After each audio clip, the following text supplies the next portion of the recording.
नमस्कार। कैसे हैं आप लोग। हम लोग फंडामेंटल राइट्स का अध्ययन कर रहे हैं और पहला फंडामेंटल राइट्स हम लोगों ने देखा राइट टू इक्वलिटी और दूसरा fundamental rights right to freedom है। इसका हम लोग अध्ययन करेंगे, जिसका वर्णन अगर भारतीय संविधान में देखें तो 19 से लेकर के 22 तक किया गया है।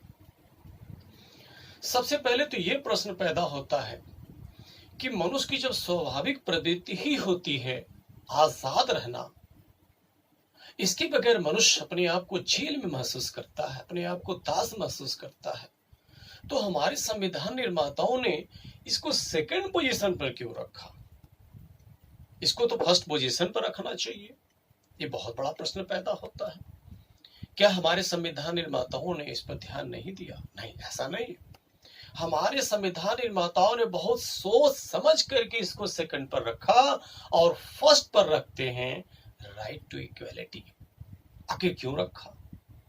ये विश्व से सबक लिया था हमारे संविधान निर्माताओं ने, उसका हम लोग विधिवत अध्ययन करेंगे।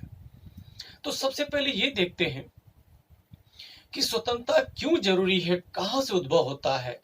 जैसा कि हम लोगों ने देखा कि स्वतंत्रता मनुष्य का स्वाभाविक गुण होता है, ये प्राकृतिक होता है। मनुष्य दास नहीं रहना चाहता, मनुष्य गुलाम नहीं रहना चाहता, अपने आप को जेल महसूस करता है, जानवर से बदतर महसूस करता है। कब? जब उसको स्वतंत्रता नहीं मिलती है तब। प्राचीन काल और मध्यकाल तक देखें, कहीं भी स्वतंत्रता का नामो निशान तक नहीं था।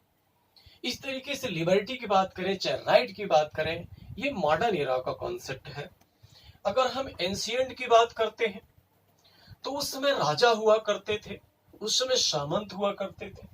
इन राजाओं के पास सरकार की तीनों शक्तियां हुआ करती थी। सरकार के 3 अंग होते हैं, विधायिका, कार्यपालिका, न्यायपालिका। विधायिका जिसको लेजिस्लेचर बोलते हैं, कार्यपालिका जिसको एग्जीक्यूटिव बोलते हैं, और न्यायपालिका जिसको जुडिशरी बोला जाता है। इस समस्त शक्ति का स्रोत कौन है? राजा। क्या राजा के ऊपर कोई कानून है? नहीं। क्या राजा मर्यादित है? नहीं, वो अमर्यादित है। इस प्रकार से ये क्या हो गया? समस्त शक्ति का स्रोत कौन हो गया? राजा। समस्त अधिकार किसके पास है? राजा का। इस तरीके से राजा क्या हो गया? तानाशाह हो गया, डिक्टेटरशिप हो गया। ये मोनोक्रेसी है, नॉट टू डेमोक्रेसी। मोनोक्रेसी, मोनो में से एक व्यक्ति है जो पूरा कंट्रोल कर रहा है। डेमोक्रेसी नहीं। डेमोक्रेसी जहां जनता का शासन होता है, परंतु यहां नहीं। और ये मिडिल एरा तक रहा। लेकिन मनुष्य का स्वभाव आजादी का होता है। कहते हैं अगर अति हो जाएगा तो कभी न कभी ऐसा होगा कि सोचेगा उससे बढ़िया क्या है, मर जाना ही बेहतर इस दास्तां से। लेकिन मरने के पहले कुछ काम करके जाना है ताकि हमारे आने वाली पीढ़ियां आजाद हो सके। और इस प्रकार का कॉन्सेप्ट भी डेवलप हुआ। हजारों लाखों लोगों ने बलिदान दिया, तमाम क्रांतियां हुई। 1789 1789 की क्रांति फेमस कही जाती है, जो पूरे युग को बदल दिया, जिसको फ्रांसीसी क्रांति बोलते हैं। फ्रांसीसी क्रांति, फ्रांसीसी क्रांति के पीछे भी एक कारण था। रूसो ने कंसेप्ट दिया था आजादी के लिए, डेमोक्रेसी के लिए। मॉन्टेस्क्यू का नाम आता है, फ्रांस का था। उसने कहा था कि व्यक्ति तब तक आजाद नहीं हो सकता जब तक न्यायपालिका आजाद नहीं होगी, जब तक न्यायपालिका स्वतंत्र नहीं होगी, जब तक न्यायपालिका पंत्रत रहेगी तब तक व्यक्ति आजाद नहीं हो सकता। सॉरी। अगर हम लोग उस समय की बात करें तो न्यायपालिका क्या थी? गुलाम थी। इस तरीके से वहां रहने वाली जो प्रजा होती थी वो दास रहती थी, वो गुलाम रहती थी, वो परतंत्र यानी दूसरे के अधीन रहती थी। तो जो किसान हुआ करते थे, जो कृषक हुआ करते थे, वो भी दास स्वरूप ही थे, क्योंकि खेती उनकी नहीं थी, जमीनें उनकी नहीं थी। जमीनें किसकी थी? राजा की। जमीनें किसकी थी? सामंतों की।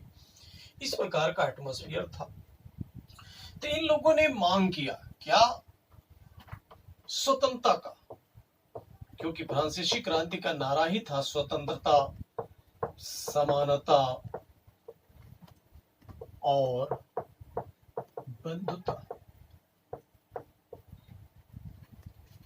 तो स्वतंत्रता की मांग करते हैं और स्वतंत्रता मिलती भी है। स्वतंत्रता मिल गई, जो यहाँ पर राज्य का पूरा हस्तक्षेप था, राजा का पूरा हस्तक्षेप था, यहाँ पूर्ण आजादी की मांग करते हैं। पूर्ण आजादी यानी राज्य का कोई हस्तक्षेप नहीं, अहस्तक्षेप। अहस्तक्षेप का सिद्धांत आता है और इस तरीके से चारों तरफ खुशियां मनाने लगे लोग।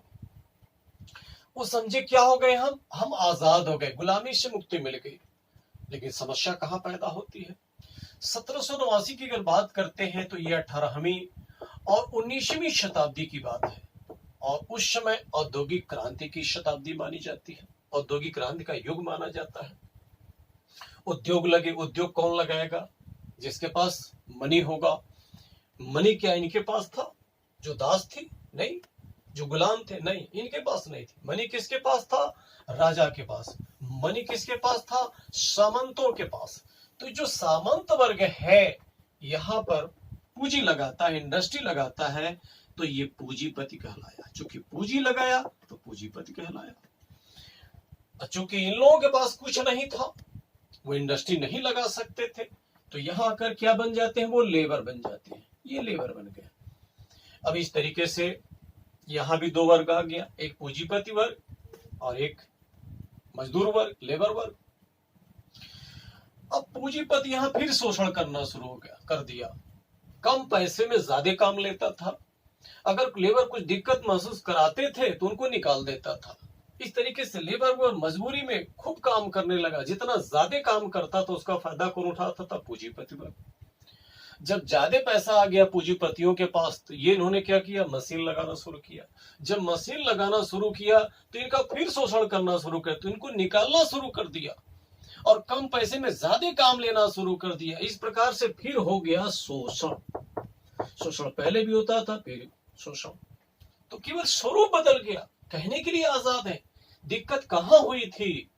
दिक्कत यहां से हुई थी कि इनके पास समानता का कोई कंसेप्ट नहीं था, स्वतंत्रता का था। स्वतंत्रता से फायदा किसको हुआ? पूंजीपति वर्ग, सामंत वर्ग को फायदा हुआ। केवल स्वरूप बदल गया। तब इन लोगों ने मांग किया क्या? समानता। अब हमको चाहिए समानता। जो यहां पर हस्तक्षेप की बात कर रहे थे, अब कहे हस्तक्षेप होना चाहिए। सब हस्तक्षेप किसके लिए? ताकि समानता आ सके। तो देखेंगे बड़े बड़े लोगों के ऊपर टैक्स लगा कर इनके ऊपर कंज्यूम किया गया और तमाम प्लानिंग के माध्यम से जो गरीब थे उनके ऊपर खर्च किया जा रहा है, जिससे क्या आ रही है? समानता आ रही है। तो यहाँ पर हस्तक्षेप नहीं, राज्य द्वारा हस्तक्षेप शुरू किया गया। और जब समानता आती है तभी स्वतंत्रता आती है, तभी बंधुता आती है। तो स्वतंत्रता का बेस भी क्या है? समानता। और समानता के साथ ही हमेशा बंधुता होती है।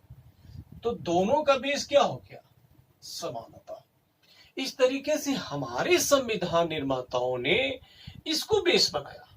जबकि देखने से क्या लग रहा है? सतही लिबर्टी बेस है, परंतु लिबर्टी नहीं, इक्वलिटी बेस है। जब तक इक्वलिटी नहीं आएगी तब तक लिबर्टी कोई मतलब नहीं।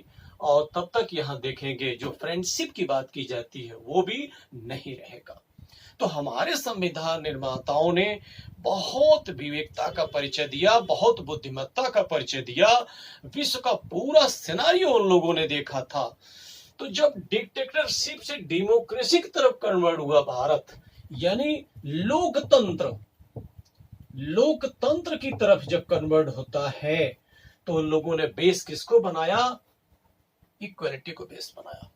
इसीलिए हमारे संविधान निर्माताओं ने लिबर्टी से पहले स्थान देते हैं इक्वलिटी को। अगर हम लोग उसके कॉन्सेप्ट को देखो, उसकी आर्टिकल को देखें तो अच्छी तरीके से समझ में आ जाएगा। जैसे हम लोग इक्वलिटी की बात करते हैं तो उसमें 5 आर्टिकल हमारे संविधान निर्माताओं ने स्थान दिया हुआ है। अगर हम 14 की बात करें, इक्वलिटी बिफोर लॉ, उन लोगों ने कहा है, यानी विधि की समझ क्या है? सभी लोग समान है। अब हम लोग प्राचीन काल मध्यकाल में आते हैं, एंशिएंट ईरा और मिडियल ईरा में। क्या सभी लोग समान थे विधि के समक्ष? नहीं। यह देखिए, राजा और प्रजा है, दोनों के बीच क्या बटा हुआ है? प्रजा क्या है? दास है। तो वहां कानून का शासन नहीं है, यहाँ तो राजा का शासन है। तो जब तक कानून का शासन नहीं होगा तब तक स्वतंत्रता नहीं मिलेगी। अब कानून का जब शासन होगा तो वो बराबरी का शासन होगा। स्पष्ट रूप से कह दिया गया, इक्वलिटी बिफोर लॉ। अगर हम लोग आते हैं आर्टिकल 15 में, प्रोविजन ऑफ डिस्क्रिमिनेशन की बात करते हैं, और जो ग्राउंड क्या रखते हैं उसमें रिलीजन रखते हैं, रेस रखते हैं, कास्ट रखते हैं, सेक्स रखते हैं, प्लेस ऑफ बर्थ रखते हैं, जिसको कहा गया धर्म, मूल वंश, जात, लिंग, जन्म स्थान के आधार पर भेदभाव नहीं किया जाएगा। तो किसकी बात हो रही है? इक्वलिटी की बात हो रही है। यहां देखेंगे चारों तरफ भेद ही दिख रहा है, पूरे वंश का भेद दिख रहा है, जातियां के भेद थी, धर्म के भेद थे, तो यहाँ पर इक्वलिटी की बात की जा रही है। फिर हमारे संविधान निर्माताओं ने आर्टिकल 16 में बात करते हैं क्या? Equality of opportunity. जब तक अवसर नहीं मिलेंगे, यहां देखिए क्या अवसर मिल रहा है? नहीं, यहां पर अवसर मिल रहा है। ये एटमॉस्फेयर क्या किया जा रहा है? क्रिएट किया जा रहा है। आज देखा जाए वर्ल्ड के जितने भी डेमोक्रेटिक कंट्री हैं उसमें से क्या देते हैं? अपॉर्चुनिटी, सबको अपॉर्चुनिटी देते हैं। तो ये कंसेप्ट सिर्फ भारत के लिए नहीं, पूरे विश्व के लिए एक सबक हो गया। आज देखा जा रहा पूरे वर्ल्ड में जहां भी डेमोक्रेटिक कंट्री है वहां पर एक अपॉर्चुनिटी की बात की जाती है। जब तक अपॉर्चुनिटी नहीं देंगे तब तक इक्वलिटी नहीं आएगी, जब तक इक्वलिटी नहीं आएगी तब तक लिबर्टी नहीं आएगी, और लिबर्टी नहीं रहेगी तो फ्रेंडशिप का कोई मतलब ही नहीं है। तो उन्होंने एक बेस चुना। फिर उन्होंने क्या किया? स्थान दिया। आर्टिकल 17 की बात करते हैं, एवोल्यूशन ऑफ अनटचेबिलिटी, जिसको बोलते हैं अस्पृश्यता का अंत। अगर छुआछूत रहेगा तो समानता कहां? और जब समानता नहीं रहेगी तो बंधुता कहां? तो हमारे संविधान निर्माताओं ने कितना विवेकता का परिचय देते हुए इस पर कानून ही बना दिया, अनटचेबिलिटी पर। और इतना ही नहीं, प्राचीन काल, मध्यकाल, अगर देखें आधुनिक काल तक अंग्रेजों का जब शासन था तो ये टाइटल दिया करते थे। तो हमारे संविधान निर्माताओं ने आर्टिकल 18 में स्पेशल स्थान दे दिया क्या? एबोलिशन ऑफ टाइटल्स, यानी उपाधियों का अंत। बहुत सारी उपाधियां हुआ करते थे में, अगर देखें तो जमींदार, राजा, तमाम सुल्तान, बहुत सारी उपाधियां हुआ करते थे। अगर हम लोग आधुनिक काल की बात करें, अंग्रेजों की बात करें, तो जानते हैं केसरे हिंद को उपाधि देते थे, नाइटहुड की तमाम उपाधियां दिया करते थे। ये उपाधि क्या करता है? मनुष्य को छोटा और बड़ा बनाता है, ये इक्वलिटी की बात नहीं करता।